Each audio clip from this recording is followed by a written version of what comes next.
So what I have is probably if you're an off-road enthusiast and a Jeep XJ aficionado, and one of them fellows that has more money than brains, then perhaps you might scoff at what I'm about to do. What I'm about to do is take this used junkyard acquired Rusty's off-road 3-inch lift with a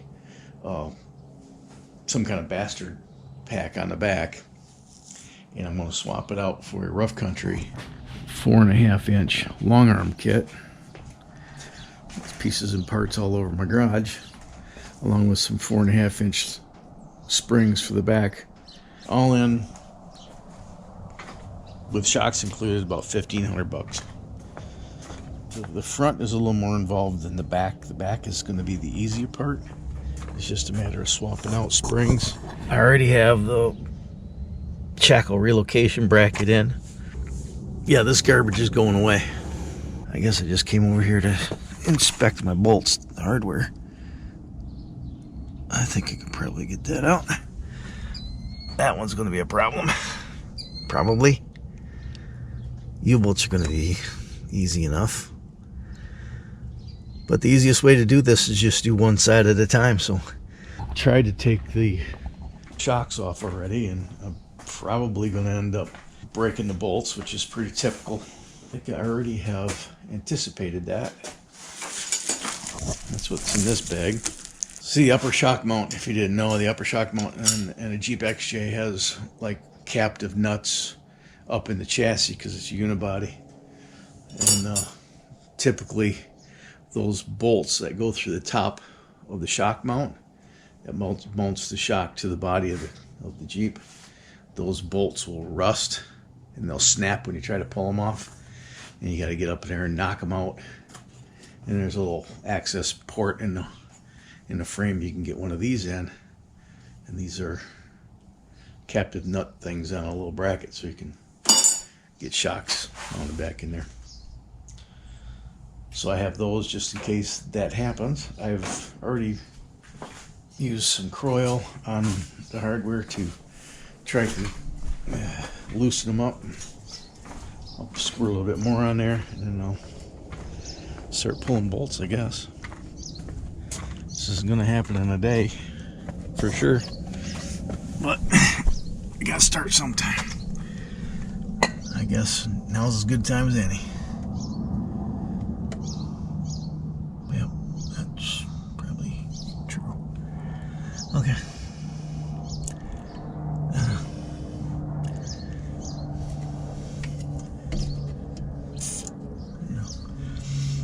Coincidentally, in my humble opinion, the best penetrant known to man. Apparently, the good people over at Croil believe that to be true, because what they charge for one of these is obscene. These are the shocks that were on this thing when I bought it. Bilsteins. Oh, look at that. And I just put a spacer in there to compensate for the lift kit. Where this bolt goes through, I don't know, can you even see that? Up in the body, there's a captive nut. And you may, trying to get these out, and they may break. And if they do, then you have to fish that plate through that hole up there.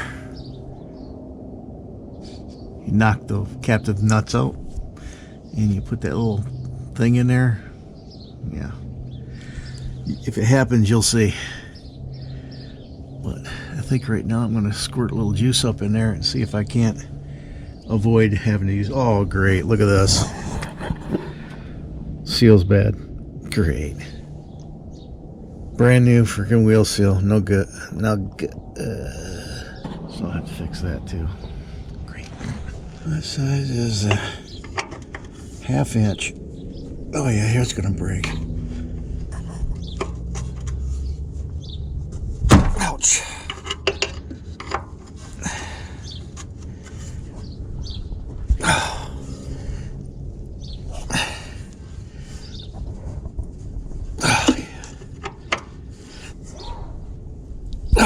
It's fucking in there.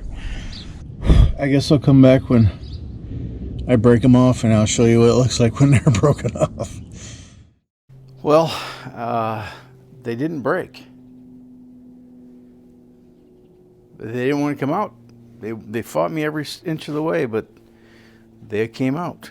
I think first things third, I'm going to see if I can get that bolt loose. If that ends up taking out the freaking captured nut that's inside the frame, then I got problems. This side, I think I'm going to go ahead and remove the shackle instead of the spring because I have new shackles. And then after I get that shackle out, I can pull these 4 nuts off the U-bolts, remove the spring, bring in the new spring. I got new plates too. Let me see if I got some paint. I probably should paint those first before I go throwing on raw metal. All right, so here's your factory spring U-bolt plate. This looks like 1/4-inch steel. And what ends up happening is you torque these things down enough and they'll bend in the middle. Well, I got these mamma jammas here. You notice they're about 2 inches longer than the stock ones. And that's 3/8 plate. And you can index the spring. You know, here's the center bolt for the spring. If you wanted to, you could index that axle back 1 inch or forward 1 inch based on your needs. Kind of cool. This looks like it fits a 3-inch to 4-inch axle tube. See? This is for a 3-inch tube, but it's slotted to allow for a different size axle tube. So I'm gonna be ditching those and putting these on. So far, I've been pretty fortunate. There's the factory bolt, and there's a little bit of rust cake on the end there. It took a little bit to get it to come out, but a little back and forth action and breaker bar action, she got herself out. That bolt was brand new from the shackle bracket relocation kit. Coincidentally, this adds, I think, up to 2 inches, depending on the shackle you use. Okay, now you pull these. I think that's 3/4. Okay, look at that.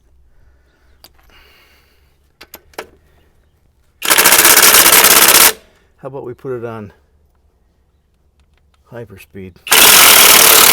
That's more gooder. Oh. When you're broke, you don't have a cameraman, so.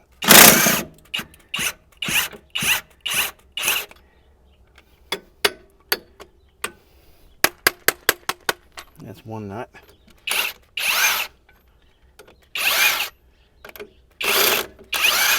All right.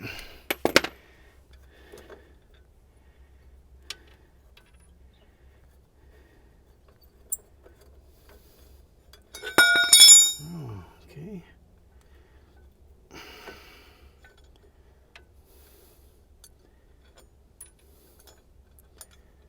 Roger.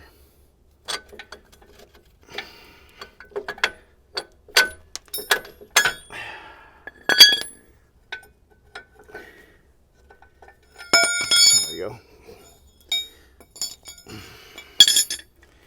Those are brand new. I will reuse them, although you probably shouldn't. All right, now I can pull that spring out and I'll dig out a new one. We'll put a new spring in. Good morning ish. Let me see if I can get the camera to pick this up. Let me show you why I'm not going to reuse these. Does that show up? It's bent. Man, it's a little pitted. It's not bad for stock. But look at the difference between the two. That's what it looks like installed. That and it's longer, so there's you know, it's spread out the spring, what the physics of the stuff and stuff. Yeah, like I'm trying to sound like I know what the fuck I'm talking about, but I don't.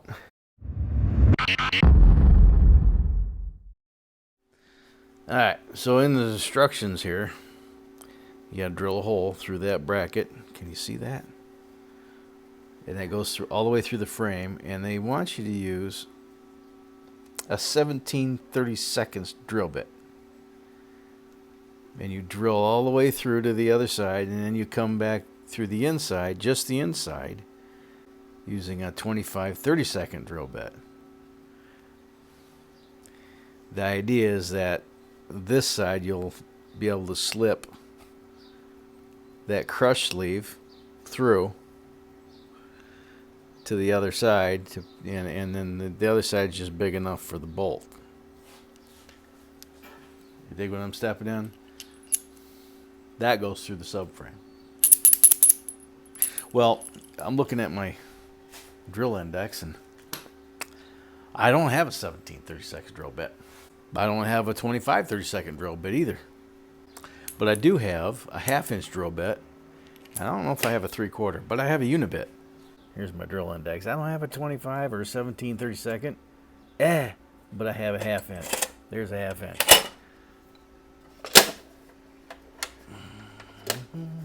Do I have a 3/4? I don't know. I might have a 3/4.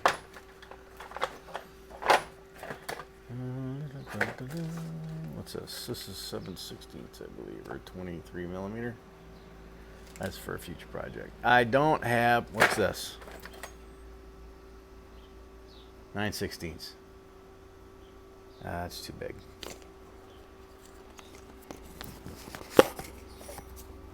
That's actually too small. Yep, too small. 9/16 is less than 3/4, dumbass. I have one of these though. So I guess I commenced to drill in. It's starting to get hot. What a difference a week makes. Man, for a week ago it was 25 degrees, 28 degrees, and now it's 85.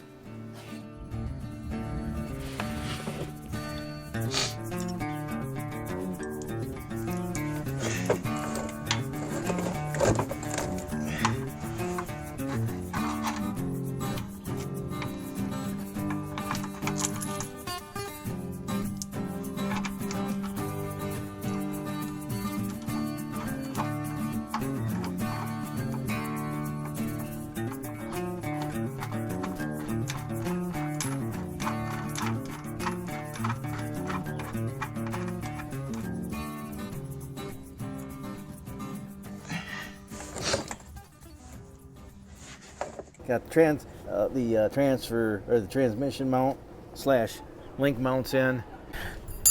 Take the shock out. Take your sway bar links off. Take off your drag link.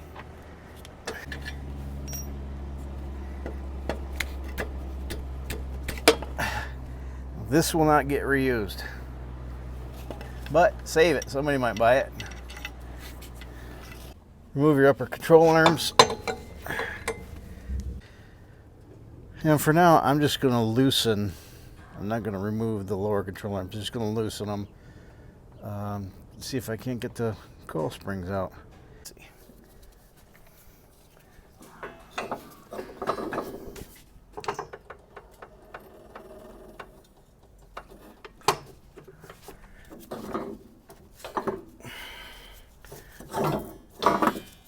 Let's see. There we go. Now I just got to do that on the other side.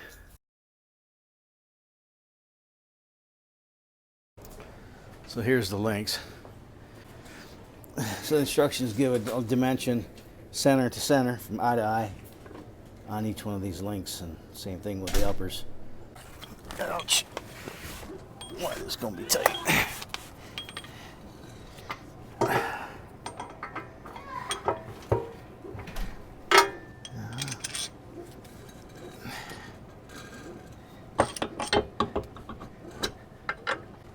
Ouch. All right, that's just bolt through there. Let's see how far off I is. Oh, right there on the frickin' money. Right on the frickin' money, dude.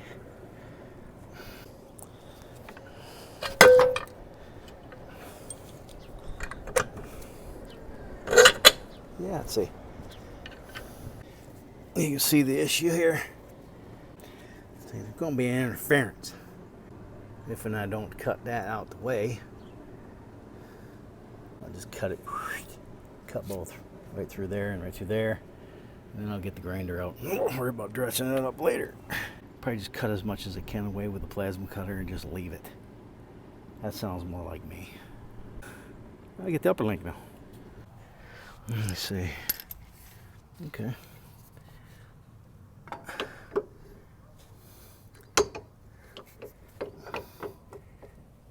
Well, that's got to get tipped back quite a bit.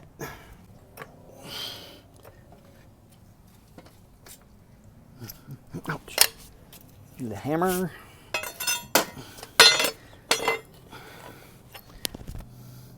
There we go.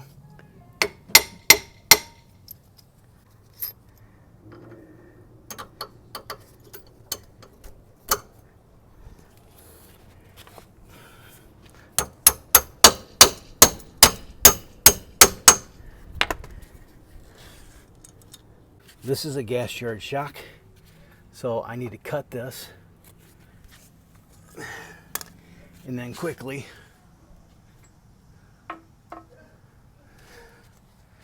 put these on and then line it up with a hole before it screws me. That probably ain't gonna work. Oh, look at that. Look at that. Piece of pie. That's probably not the right one. Probably not the right one. I probably should consult the instructions. Be right back. So I have one rubber bushing and a second rubber bushing. I put this one on the bottom. I'm going to put this one on the top, and then this little thing here fits in the hole that's in the unibody. That's how I'm going to do it. If I'm doing it wrong, I'm sure you'll tell me. I'm sure you'll tell me. Wouldn't be the first time. No, sir. Well, just about everything's on this side. Now I just need to do it over on the other side. If I don't see you anymore tonight, I'll see you tomorrow morning. Bye. Morning. Well, I got the arms on and the shocks in. Did I tighten these down yet? I don't think I tightened those down yet. I think what I need to do now is get up my cheap plasma cutter and cut those brackets off. And the S-Welder Cut 55DS made short work of those lower control arm brackets. Now I guess I'll attack the track bar bracket. Alright, here's the factory track bar bracket, and you can see it uses a tapered like a tie rod end type, just like these. A tie rod end type end on the frame side and bushing on the other. The new track bar has a bushing on both ends, and this has a pretty beefy track bar bracket. Drops the track bar down a little bit. This bracket's held on with 4 bolts. There's 2 here. I don't believe those are captured. There's 2 bolts here, and then there's 2 right there. Those are actually captured bolts, so those should pull right out. Probably wouldn't hurt to put some juice on them nonetheless. So let me gather up my tools and I'll get to getting. Yeah.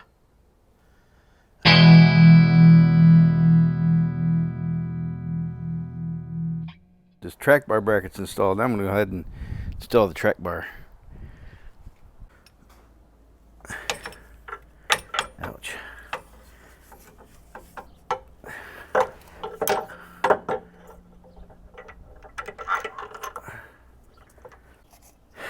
I am not going to use the supplied bolt for the bottom because you need a flag nut.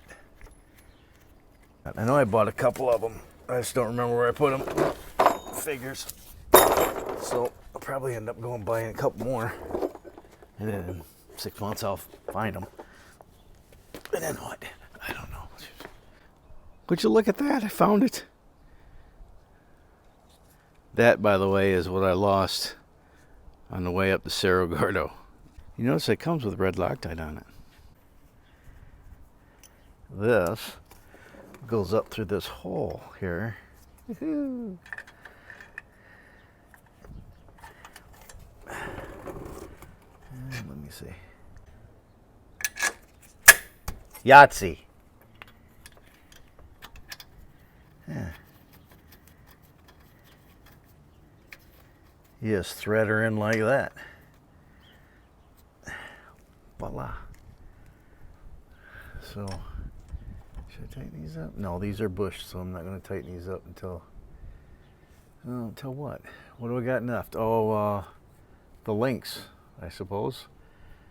FYI, the instructions tell you to take a hammer and beat this bolt out, and this has a spline shoulder. It gets pressed into this bracket. This is the sway bar link bracket, and I can tell you that hitting it with a hammer is just gonna frustrate the hell out of you. Get yourself one of these cheap Pitman arm pullers. I think this was like $10 off the rainforest store, and just cut the bolt down like I did there, and then use this to extract it. You can see I've bent mine trying to beat this thing out of it. Well, there's the top bit. And then I gotta install the stud that goes here. Oh, I need to put the washer bag on here.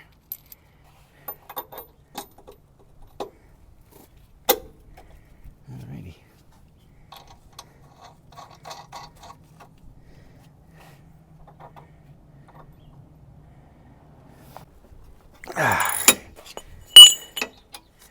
Yahtzee. The weight of the vehicle is on the suspension. Now I got to go through and nut and bolt everything. Before I do that, I want to fix the screw up here in the back. Let me show you what I did wrong. That's not how you install a shackle, or an exhaust system for that matter. I gotta move that exhaust system out of the way. The suspension isn't able to articulate in the drooped position, so the suspension right now can't fall away because there's no angle on this here shackle. So I did on the other side is I moved this forward 2 holes, and that allows once the weight goes on the vehicle, the shackle be like in a 45. So as the suspension cycles up, the spring can shorten, but there's still enough room for it to lengthen when it's compressed. So it looks more like that. You probably can't see it. The driveway's sloped about 1/2 inch per foot, which perfectly matches, I think, the rake that this vehicle is on. So it makes the vehicle look like it's level. It's actually jacked up in the back, like I'm ready to put 60 series mags on it or something. If you know, you know. That's a problem. So on this side anyway, I've got about 3/4 of an inch of up travel. I've been using these for the last 6 years, and this goes between the shock mount on the body and the shock, and it gives you an extra 3 inches. So that would give me almost 4 inches of up travel, which is probably enough. The other thing I could do is get longer shocks. Well, I got these brand new shocks that have never been used. What am I going to do with them? I'd like to wear these ones out before I buy new ones. And the whole plan the entire time has been to eventually go with spacers and stuff and get to a 6-inch lift, and then I'm stopping. I'm not going any further than that. but I'm already at 6 inches in the back, and that's not good because I don't have the shock for it. Let's go all the way back to when I bought this kit. This is a rough country kit. It includes everything you need to get a 4.5-inch lift, but it includes the coil springs, the long arms, the joints for the long arms, the cross member, a skid plate for the transfer case, pitman arm, track bar, a new track bar bracket, quick disconnect sway bar links, all 4 shocks, braided stainless steel brake lines, and it includes these add-a-leafs that you would add to your existing factory no lift spring. And then it includes these lift shackles, which gives you another inch to 2 inches. I didn't want this to continue happening. I needed to get the back end of the Jeep up. So I installed the shackle relocation bracket. That would be here. This bracket allows you to get an additional 2 inches, 2.5 inches of lift just by using this bracket. And then couple that with this shackle, which gives you another 2 to 3 inches of lift. I think I'm probably going to have to install this factory shackle. What I really need to do is cut off these shock mount locations, raise them up, and correct for the angle of the driveline now. Because the pinion is turned up now because of the lift, the angles of the pins for the lower shock mounts are not correct. See, this is what happens when you start modifying vehicles. It creates opportunities to solve other problems. So there's that. I think I'm going to set it there. As you can see, I gained enough. I don't know if you can see it or not, but this is pointing down. This is pointed almost a little bit up. This needs to be rotated up because this whole housing has been rotated because of this shim here to accommodate the driveline angles. And there's the after shot. I'll compare it here with the before shot. Is there really that much of a difference? But I got a drop pitman arm I need to put in. Why do you need to install a drop pitman arm? Well, the simple answer is you don't. If you don't install a drop pitman arm, then you'll have bump steer. And you might say, what's bump steer, Rick? Well, it's a great question. Glad you asked. When you lift a vehicle, your steering angles get steeper. You know, remember when they're stock, they're almost flat. Maybe a little bit on an angle, but pretty much flat. And as the suspension cycles, the steering angles change. But because it's almost flat, you don't feel that in the steering wheel. But if you jack that bitch up 6 inches, for example, now your steering arm, it goes from the pitman arm down to the axle or down to the steering drag link. That's at a steeper angle now, and as the suspension cycles up and down, you'll get the steering wheel moving in your hand, right and left, as it goes. As the suspension does this, the steering wheel will do this. Or if you're holding real tight to the steering wheel, the tires will turn. And that's called bump steer. To eliminate that, you drop the pitman arm, lowering the steering angles. So I have an example of a few pitman arms here on the table. Let me show them to you. Starting with this grubby, greasy, grimy one. This is the stock one. And this is the one that came with the rough country kit. And if you see here, there's about, I don't know, let's line it up with the bottom here. We'll line that up with the bottom. And we'll get out our measuring stick. That's 3 inches, and that's 3 3/4 inches. There's a 3/4 inch difference between the height of this one that came with the rough country kit versus this one. 3 3/4. That one's 5.5-ish. Look at the difference here. This one from rough country is fashioned much like the stock one.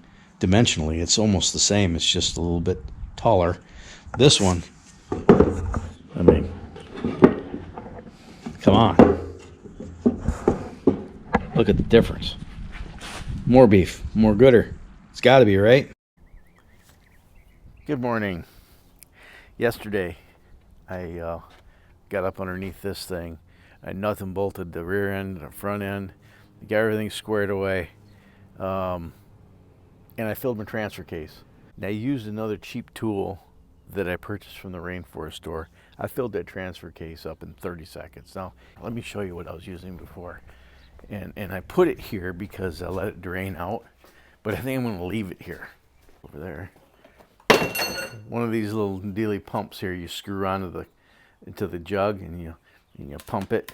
And you fill your transfer case or your rear axle, a tablespoon at a time. It takes half an hour to get enough fluid in the differential, and by the time you get the thing done, you got a cramp in your arm and the thing's leaking all over the place. And screw that, man. Best $30 I ever spent in my life. I know I'm gushing, I'm going on and on about a cheap tool from the land of cheap stuff. But dang, man, at my advanced age, $30 to save a bunch of time, count me in. Oh, I need to get what size is that? I forgot. Anyway, here's this pump. It's just just a pump. It's an engine oil transfer pump, apparently. It's just a vane pump. And you take this hose, stick it in. I got a piece of threaded rod here so it doesn't curl up inside the thing. Put that down in the bottom. Put that in a hole. Bada bing, bada boom, Bob's your uncle. And in no time at all, you're full. Maybe I should figure out how much I'm supposed to put in here. Because the way this plug is set up, the axle tubes are full. I don't think it's supposed to have that much gear oil in it.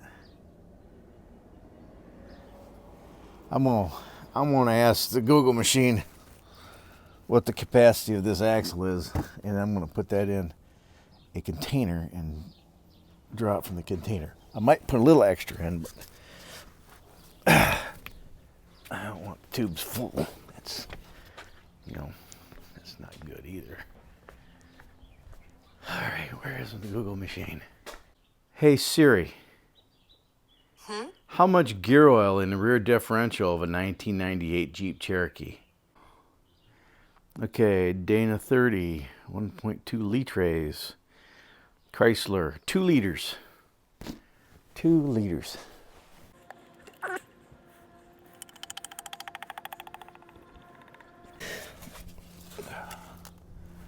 Put that down here.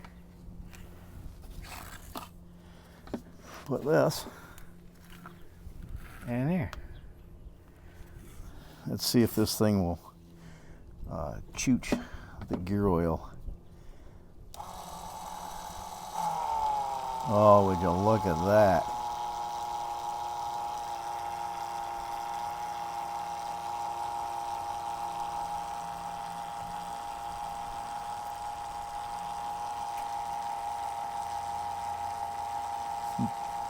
Considerably slower, for sure. That's a half a liter.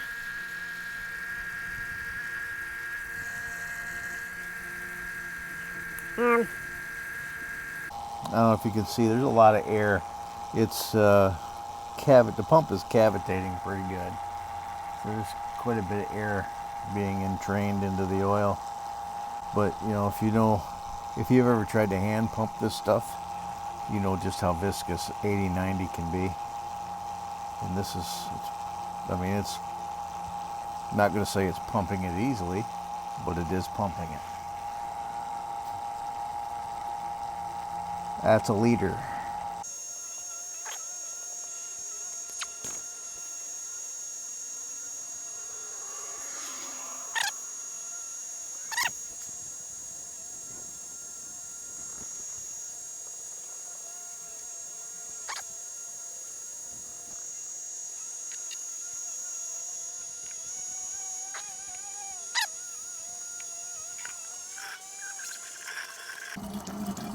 That's about it. There's quite a bit of air in that oil. So I'm gonna guess that's gonna be the downside to using a pump like this is that it's going to aerate the oil. Your oil's going to get aerated anyway when you drive the vehicle. Adjusted the track bar so the axle's centered in there. I've adjusted the toe so it's at a 1/16 of an inch toe in. And I've centered the steering wheel. That's the only one that I'm not 100% on, and I won't until I start driving it, and I can fine tune that later. Okay, so now I can pull those off and put tires back on, back it out of the driveway, get it on level ground, check the transmission fluid, and drive it for a little bit.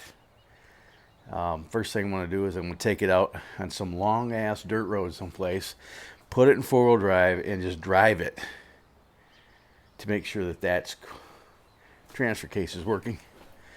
The other day when I was doing this, I noticed something that this is going to be funny. It's going to make you laugh. And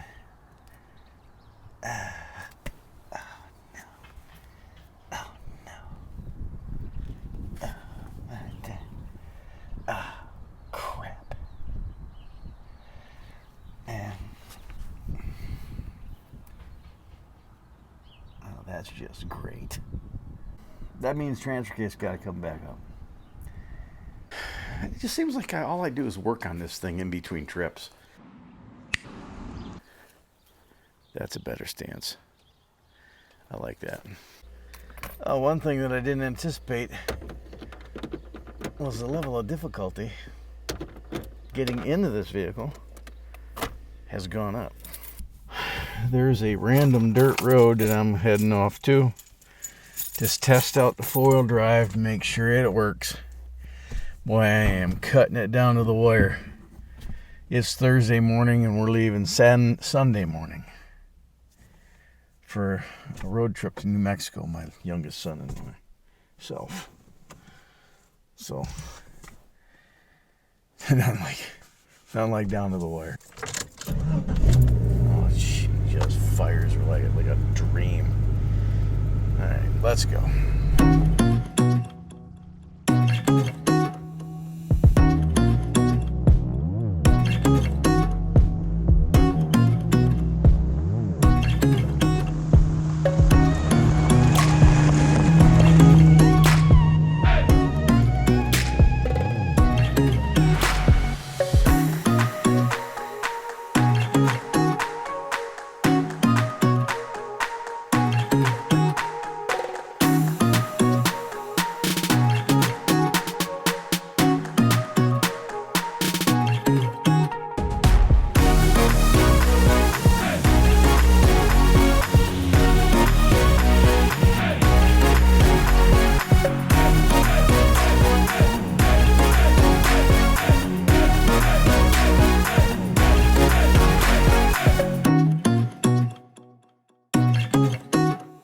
So I took it out for about a 3-hour rip, and I noticed that the brakes were dragging. I noticed this by pulling into someplace and on an incline where I normally would put it in neutral and it would roll backwards, and it didn't. I took my infrared gun and measured the temperature of the rotors after about a minute being in a driveway, and they were still around 400 degrees. I thought that was excessive. So I went inside and I ordered some new calipers. I have those there here in the box. There's the old ones. And then the following morning I came out to get the kids off to school. I noticed that puddle underneath the transfer case. You remember when I said I wasn't going to fix that? Well, I had to fix that. So I pulled the transfer case out, tore it all back apart, resealed it, refilled it. It's not leaking. By the way, I fixed my oil leak too. I replaced the valve cover gasket. Now I'm doing a brake job. But before I do the brake job, I wanted to install these adjustable spring spacers. This, to the astute viewer, they may appear to be like the name brand. It's $250. No, I'm not going to spend $250. This was less than $50 from the rainforest store. Just like I had to, make a commitment, cut the lower control arm bracket off. You're going to have to cut this off, to get that adjustable dealy thing on there. That gives you about an additional 1 3/4 inches of height. plus.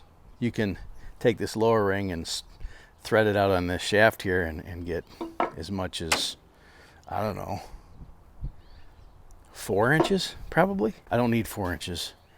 I need about 1.5 inches. That's what it looks like installed. Nice.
Alright, I'm not gonna spend too much time looking at this, but I just marked the bracket, which side it came off of.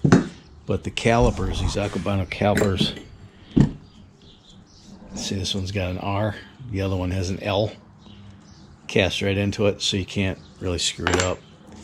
And if you can't read, then you just got to remember when you put them on, the bleeder screw needs to be at the highest point, so you can bleed the air out of the system. So I got all these cleaned out. Last time I did these, these are the parts that I bought a couple years ago at the junkyard when I did the WJ knuckle swap. I used anti-seize, and that's probably not what you want to use because you want this to slide in and out really nice. Ooh. So I broke down and bought this brake lubricant. You don't want to use this on your brake pads. You want to use this on the parts that are moving, the moving parts like the sliders. Right. So like you saw in the time lapse, you just take the rubber boot and you push that in. Yeah, like so.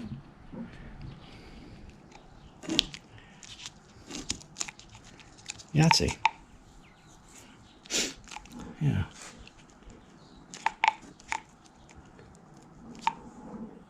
Okay.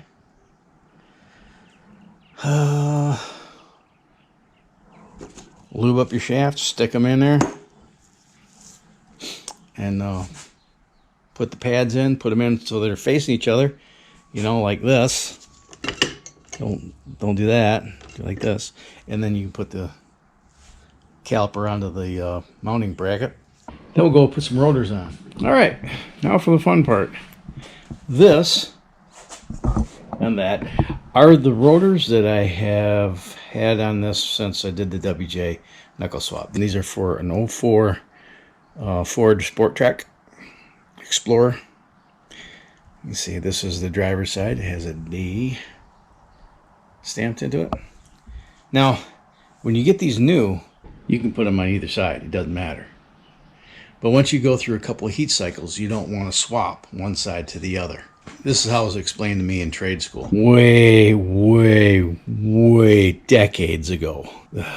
Back when we did carburetors.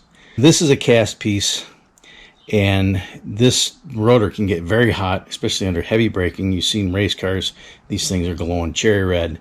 As you push harder on that brake pad, it creates friction, which creates heat. And that heat is heating up the surface. The rotor gets hotter and hotter. The molecular structure of the metal becomes directional. So it kind of smears that cast in the direction of main rotation. So if you were to take, say, for instance, this rotor, which was for the driver's side, put it over in the passenger side, after me using it for nearly 2 years, I'd probably get brake chatter. So like I said, once you've run it through some heat cycles, you want to make sure that if you take the rotor off the driver's side, that rotor goes back on the driver's side. These are directional. If you notice, these are drilled and slotted. And if you notice, this one is slotted in one direction and drilled in one direction. And the other one is drilled and slotted in the opposite direction. So which way do you rotate? Well, some might say that you want to turn the rotor, this rotor, in this direction because it's pointing in that direction. Instinctively, you'd think that this one would turn in this direction because the holes and slots are pointed in that direction. But you'd be wrong. This rotor turns in this direction. And this rotor will turn in this direction. Don't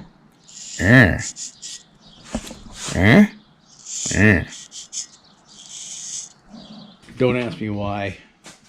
The internet told me so it's got to be true. Anyway, that's what the professionals are telling me, and I think it has to do with the way gases are escaping and the cooling and all that stuff. But these slots are carrying debris.